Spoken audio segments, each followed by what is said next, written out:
साल 1991 में जब खाड़ी युद्ध भड़का था, तब भारत ने करीब 1.7 लाख भारतीयों को कुवैत से सुरक्षित निकालकर इतिहास रच दिया था। आज ईरान इजराइल युद्ध भी उसी खतरनाक स्तर पर पहुंच रहा है। क्या इस बार भी भारत को ऐसा ही कोई ऑपरेशन चलाना पड़ेगा? आखिर क्या है ये तेल का खेल और इस जंग का हमारी अर्थव्यवस्था, तेल की कीमतों और यहाँ तक कि आपके शेयरों पर क्या असर पड़ेगा? आखिर ये युद्ध आपकी जेब पर क्या असर डालेगा? आखिर इस युद्ध का असर आपकी जेब पर कैसे पड़ेगा? आइए समझते हैं आज की इस वीडियो में।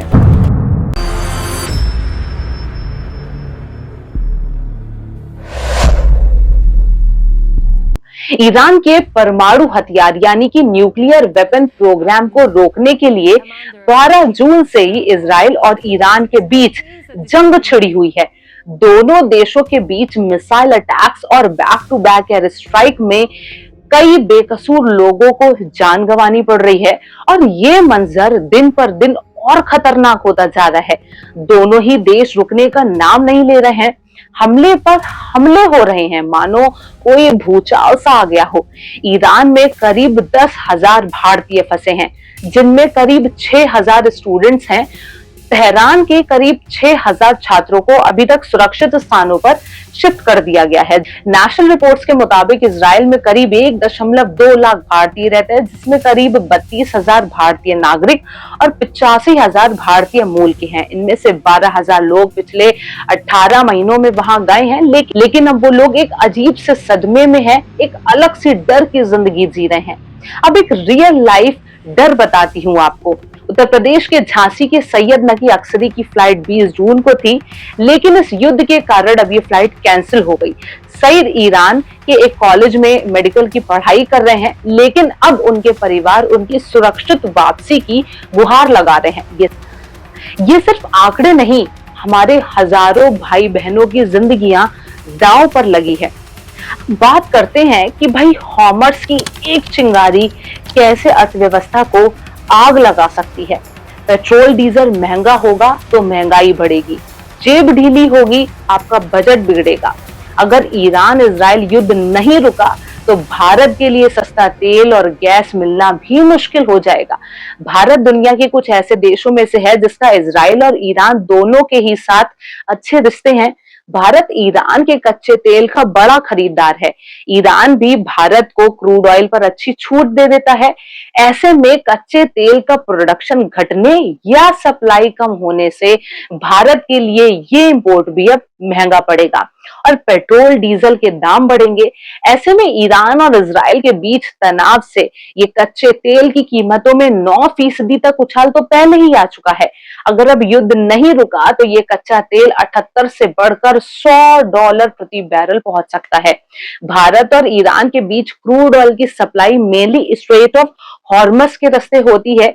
ये जल डमरू मध्य या स्ट्रेट ऑफ हॉर्मस फारस की खाड़ी को ओमन की खाड़ी से जोड़ता है और साथ ही अरब सागर से भी जोड़ता है। ईरान से क्रूड ऑयल की सप्लाई फारस की खाड़ी से शुरू होकर स्ट्रेट ऑफ हॉर्मस के रास्ते होते हुए अरब सागर पहुंचती है। दुनिया के लगभग 20% कच्चे तेल यानी हर दिन करीब 2 करोड़ बैरल कच्चा तेल का ट्रांसपोर्टेशन इसी संकरे समुद्र के रास्ते से होता है, जिसमें भारत को मिलने वाला ज्यादातर खाड़ी तेल भी इसी स्ट्रेट ऑफ हॉर्मस से मिलता है।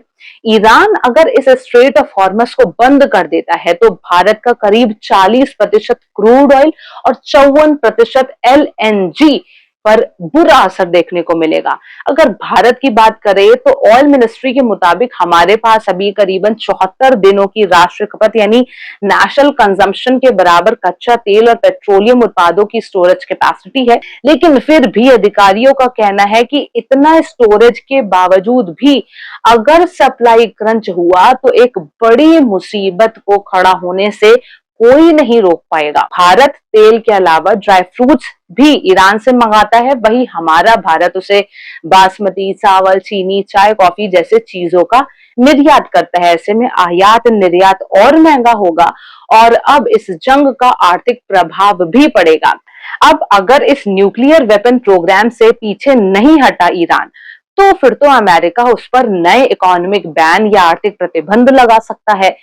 ट्रेड से लेकर स्टॉक मार्केट तक आयात निर्यात पर एक बड़ा धक्का पड़ेगा। अगर अमेरिका ने ईरान पर बैन लगाया तो ईरान में भारतीय कंपनियों के इंफ्रास्ट्रक्चर प्रोजेक्ट्स रुक जाएंगे, स्टॉक मार्केट और रुपए पर दबाव पड़ेगा। वहीं इस युद्ध के बाद विदेशी निवेशक यानी कि फॉरेन इन्वेस्टर्स भी अब अपना पैसा वापस खींच रहे हैं, जिससे सेंसेक्स निफ्टी में भी गिरावट हो रही है। रुपए डॉलर के कंपैरिजन में और कमजोर होता जा रहा है। इससे महंगाई और बढ़ेगी, हम और परेशान होंगे। आपको क्या लगता है, भारत को किसका समर्थन करना चाहिए? ईरान का सस्ते तेल और स्ट्रैटेजिक इंपॉर्टेंस की वजह से, या फिर इजराइल का डिफेंस और टेक्निकल सपोर्ट के कारण? कमेंट में हमें जरूर बताएं और हाँ, इस वीडियो को शेयर करें ताकि ज्यादा से ज्यादा लोग इस संकट की गंभीरता को समझ सके। याद रखिए, 1991 में हमने गिनीज वर्ल्ड रिकॉर्ड कायम किया था और आज एक बार फिर से हमारी सूझबूझ और दृढ़ इच्छा शक्ति की परीक्षा है। जय हिंद, जय भारत।